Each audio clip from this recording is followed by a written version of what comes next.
Hey everyone, this is Corey with Stafford's EDC. First video here with a microphone, so I hope this sounds okay. Anyway, today I'm going to be giving you my review of the Vosteed Nightshade. This is their shillin cutter design. This one here is an Elmax with titanium bolsters. Also has a inset liner lock. This one has the Jade G10 scales. This one runs $135 on Vosteed's website, and I think it's a pretty good price for this knife. As I think I mentioned anyway, this is Elmax. You have the titanium bolsters, a steel clip, but it is deep carry with recessed screws, which is nice. You have really great bearing action on this opening hole, pretty comfortable in hand. This guy has a 3 1/4 inch blade and just under 7.5 inches overall length. The flipper tab works really well. And of course, you can thumb flick this, reverse flick this, no issue at all with the hole. And you can go lower on the blade as well, flick it open with no issue. This design is super utilitarian. There's even a little bit of jimping on the spine. So this gives you some really great purchase when making cuts. And this design keeps that point pretty low. So you can see relative to my hand, it's actually up by my knuckles, which is more akin to like a Warncliffe or another like sheep's foot design blade, something that doesn't have this much belly to it. Though you can still make slices with this, no problem. It does have that lower point, so it's much easier to work with the tip of this knife, much like a utility blade would be, which I guess was the original intent of this style of knife when it was designed, hundreds of years ago.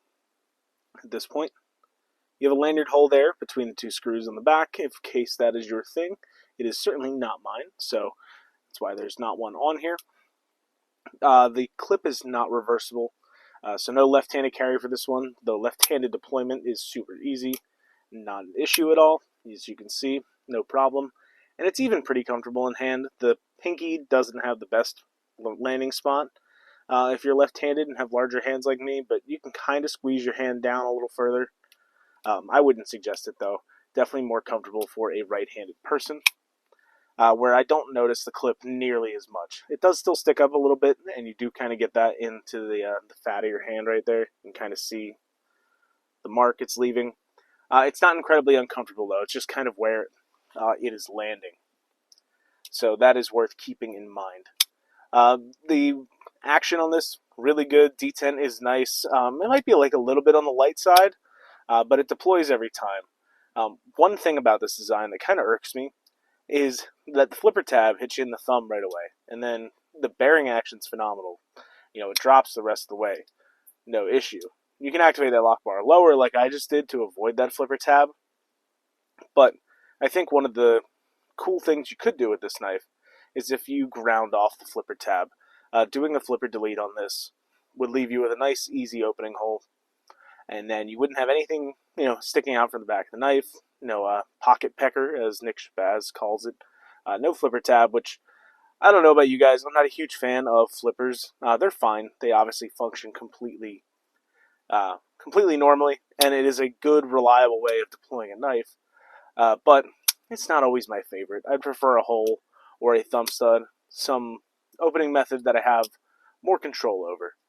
So I'm not opposed to doing like a flipper delete if I were to own this one. This one is coming from the YouTube Pass Around group, so big shout out to those guys. Second video in a row that I'm shouting them out, because I have had nothing but slip joints come in recently, so I really haven't been making videos. I haven't had time or the privacy to sit down at home and record any Slip Joint Sunday episodes, so I apologize for that.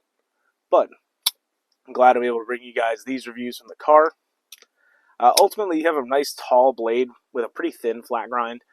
This is a phenomenal cardboard cutter. That curve of the handle and the blade really makes this easy to just slice and slice, no issues. It would be extremely comfortable without that flipper tab, though it's pretty comfortable with it as long as you're not choked up too much, which isn't really an issue with this size of a knife.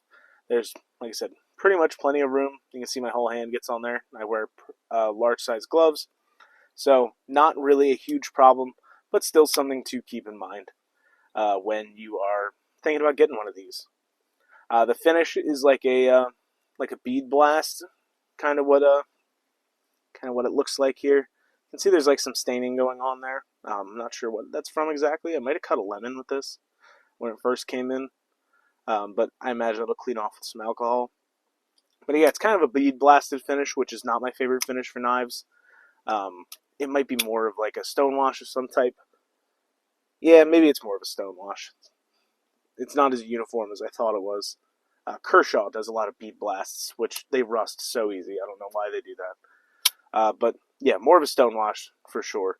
So forget I ever said that.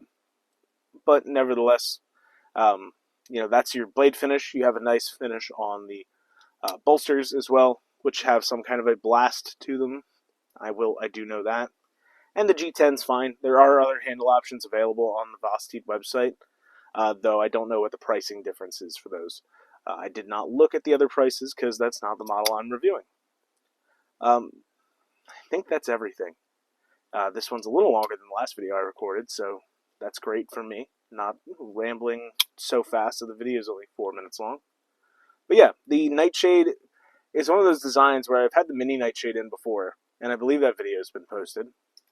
It's a really neat design, and just because it's got this historical design to it, this shilling design, and sorry, I'm like losing my train of thought completely.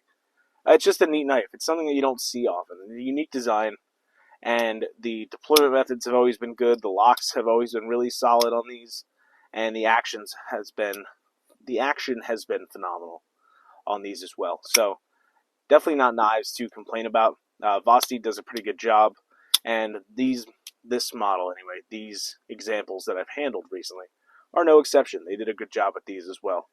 So if you guys are interested in picking one of these up, they are in stock on the Vosteed website, and I'm sure at retailers as well. I have no affiliate links or anything like that, so pick it up wherever you see fit. Secondary market, whatever it may be. I'm not getting a kickback from anything, unless you want to buy some KPL. I'll put that link down below, and there's a discount down there as well. So if you want to do that, go for it, but no worries if not. This is the Vosteed Nightshade in Elmax and JG10. Thank you so much for watching. Hope you enjoyed, and have a great rest of your day. Take care.